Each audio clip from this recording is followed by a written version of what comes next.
Julian, welcome. It's been reported that WikiLeaks, your baby, has, in the last few years, has released more classified documents than the rest of the world's media combined. Can that possibly be true? Yeah, can it possibly be true? It's a worry, isn't it? That the rest of the world's media is doing such a bad job that a little group of activists is able to release more of that type of information than the rest of the world press combined. How does it work? How do people release the documents, and how do you secure their privacy? Well, so these are, as far as we can tell, classical whistleblowers, and we have a number of ways for them to get information to us. So we use this state-of-the-art encryption to bounce stuff around the internet to hide trails, pass it through legal jurisdictions like Sweden and Belgium to enact those legal protections. We get information in the mail, the regular postal mail, encrypted or not, vet it like a regular news organization, format it, which is sometimes something that's quite hard to do when you're talking about giant databases of information, release it to the public, and then defend ourselves against the inevitable legal and political attacks. So you make an effort to ensure the documents are legitimate, but you actually almost never know who the identity of the source is. That's right. Is. Yeah, very rarely do we ever know. And if we find out at some stage, then we destroy that information as soon as possible. God damn it.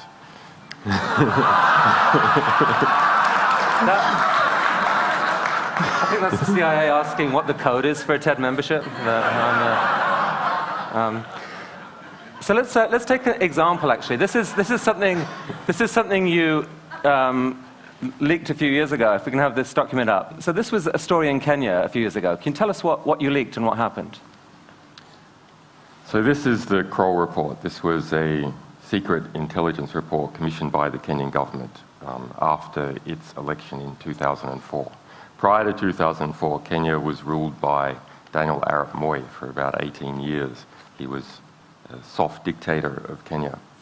And when Kibaki got into power through a coalition of forces who were trying to clean up corruption in Kenya, they commissioned this report, spent about £2 million on this and an associated report. And then the government sat on it and used it for political leverage over Moi, who was the richest man, still is the richest man in Kenya. It's the holy grail of Kenyan journalism. So I went there in 2007 and we managed to get hold of this just prior to the election, the national election, December 28. When we released that report, we did so 3 days after the new president, Kibaki, had decided to pal up with the man that he was going to clean out, Daniel Arap Moi. So this report then became a dead albatross around President Kibaki's neck. And I mean, to cut a long story short, word of the report leaked into Kenya, not from the official media, but indirectly. And in your opinion, it actually shifted the election. Yeah, so this became front page of The Guardian and was then printed in all the surrounding countries of Kenya, in Tanzania and South African press. And so it came in from the outside. And that, after a couple of days, made the Kenyan press feel safe to talk about it. And it ran for 20 nights straight on Kenyan TV, shifted the vote by 10%, according to a Kenyan intelligence report, which changed the result of the election. Wow. So your leak really substantially changed the world. Yep.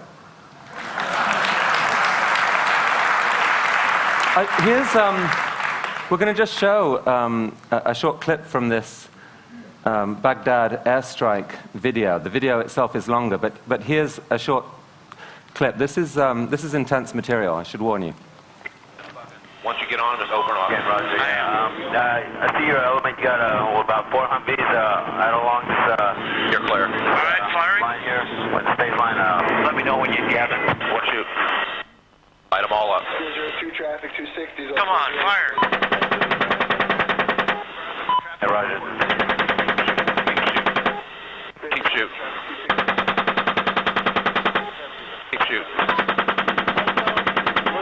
Bushmaster 2-6. We need to move time now. All right, we just engaged all 8 individuals. Yeah, we have 2 birds. We're still firing. Roger. Got him. 6 is a 2-6. We'll move, but we got this. Oh, sorry. What was it? Bypass? God damn it, Kyle. All right. I hit him by head. So, what was the impact of that?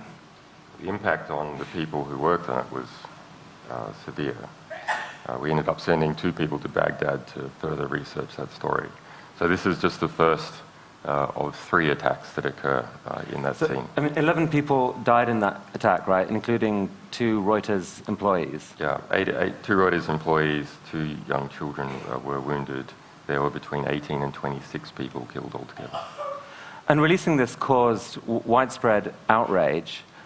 What was the key element of this that actually caused the outrage, do you think? I don't know. I guess people can see the gross disparity in force. You have guys walking in a relaxed way down the street, and then a Apache helicopter sitting up at 1 kilometre firing 30mm cannon shells on everyone, looking for any excuse to do so, and killing people, rescuing the wounded. And there was 2 journalists involved who clearly weren't insurgents because that's their full-time job. I mean, there's been this US intelligence analyst, Bradley Manning, arrested, and it's alleged that he confessed in a chat room to have leaked this video to you, along with 280,000 classified US embassy cables. I mean, did he? Well, we have denied receiving those cables. He has been charged about 5 days ago with obtaining 150,000 cables and releasing 50. We have released early in the year a cable from the Reykjavik US Embassy, but this is not necessarily connected. I mean, I was a known visitor of that embassy. I mean, if you did receive thousands of US Embassy diplomatic cables... We would have released them. Yeah. You would? Yeah. Because? Well, because these sort of things reveal what the true state of, say, Arab governments are like, the true human rights abuses in those governments. If you look at declassified cables, that's the sort of material that's there.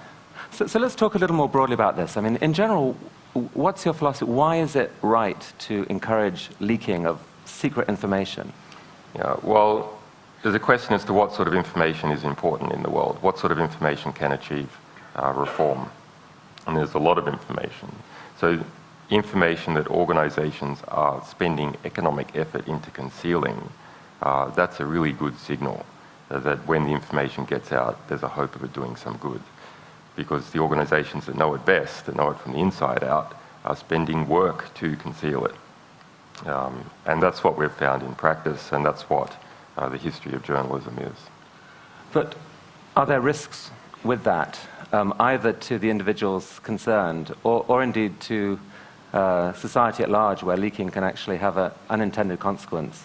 Yeah, not that we've seen anything we've released. I mean, we have a harm minimization policy. We have a way of dealing with information that has sort of personally identifying information in it. But there are legitimate secrets. You know, your records with your doctor, that's a legitimate secret. But we deal with whistleblowers that are coming forward that are really sort of well-motivated. So they are well-motivated. And what would you say to, for example, the parent of someone whose son is out serving the US military, and he says, you know what, you've put up something that someone had an incentive to put out. It shows a US soldier laughing at people dying. You know, that gives the impression, has given the impression to millions of people around the world that US soldiers are inhuman people. Actually, they're not. My son isn't. How dare you? What would you say to that? Yeah, we do get a lot of that. But remember, the people in Baghdad, the people in Iraq, the people in Afghanistan, they don't need to see the video. They see it every day. So it's not going to change their opinion. It's not going to change their perception. That's what they see every day. It will change the perception and opinion of the people who are paying for it all. And that's our hope. So you found a way to shine light into what you see as these sort of dark secrets in companies and in government. Light is good. But do you see any irony in the fact that in order for you to shine that light, you have to yourself create secrecy around your sources? Not really. I mean, we don't have any WikiLeaks dissidents yet. We don't have sources who are dissidents on other sources. Should they come forward, I mean, that will be a tricky situation for us, but we are presumably acting in such a way that people feel morally compelled to continue our mission, not to screw it up. I'd actually be interested, just based on what we've heard so far, just to get I'm curious as to the opinion in the TED audience, and you know, there might be a couple of views of WikiLeaks and of Julian. You know, hero, people's hero, bringing this important light, dangerous troublemaker. Who's got the hero view? Who's got the dangerous troublemaker view? Well, it's... Oh, come on. There must be some. It's a soft crowd, Julian, a soft crowd. We have to try better. Let's show them another example. Now, here's something that you haven't yet leaked, but I think for TED, you are. I mean, it's an intriguing story that's just happened, right? Yeah. What is this? So this is like a sample of what we do sort of every day. So late last year, in November last year, there was a series of well blowouts in Albania, like the well blowout in the Gulf of Mexico, but not quite as big. And we got a report, a sort of engineering analysis into what happened, saying that in fact security guards from some rival various competing oil firms had in fact parked trucks there and blown them up. And the Albanian part of the Albanian government was in this, etc., etc. And the engineering report had nothing on the top of it. So it was an extremely difficult document for us. We couldn't verify it because we didn't know who wrote it and knew what it was about. So we were kind of skeptical that maybe it was a competing oil firm just sort of playing the issue up. So under that basis, we put it out and said, look, we're skeptical about this thing. We don't know, but what can we do? The material looks good, it feels right, but we just can't verify it. And we then got a letter just this week from the company who wrote it, wanting to track down the source. Saying, hey, we want to track down the source, and we were like, oh, tell us more. What document is it precisely you're talking about? Can you show that you had legal authority over that document? Is it really yours? So they sent us this screenshot with the author in the like Microsoft Word ID. Yeah.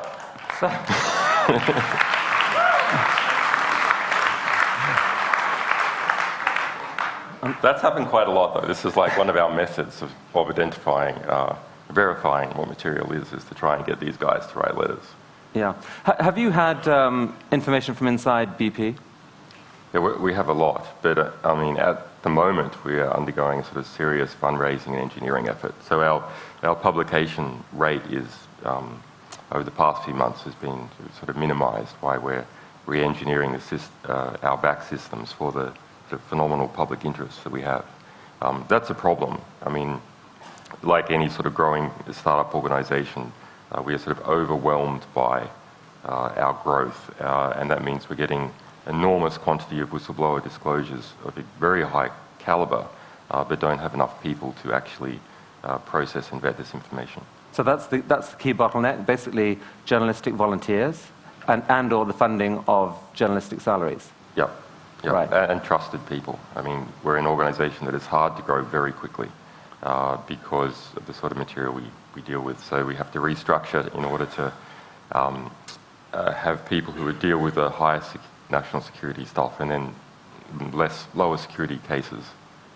So help us understand a bit more about you personally and how you came to do this. And I think I read that as a kid, you went to 37 different schools. Can that be right? You know, my parents were in the movie business and then on the run from a cult. So the combination between the two. I mean, a psychologist might say that's a recipe for breeding paranoia. What, the movie business? Exactly. But you were also, I mean, you were also a hacker at an early age and ran into the authorities early on. Well, I was a journalist. You know, I was a very young journalist activist at an early age. I wrote a magazine and was prosecuted for it when I was a teenager. So you have to be careful with hacker. I mean, there's a method that can be deployed for various things. Unfortunately, at the moment, it's mostly deployed by the Russian mafia in order to steal your grandmother's bank accounts. So this phrase is not as nice as it used to be. Yeah, well, I certainly don't think you're stealing anyone's grandmother's bank account. But what about, I mean, your core values? Can you give us a sense of what they are and maybe some incident in your life that helped determine them? I'm not sure about the incident, but the core values, well, capable, generous men do not create victims, they nurture victims. And that's something from my father and something from other capable, generous men that has been in my life. Capable, generous men do not create victims, they nurture victims. Yeah, and, you know, I'm a combative person.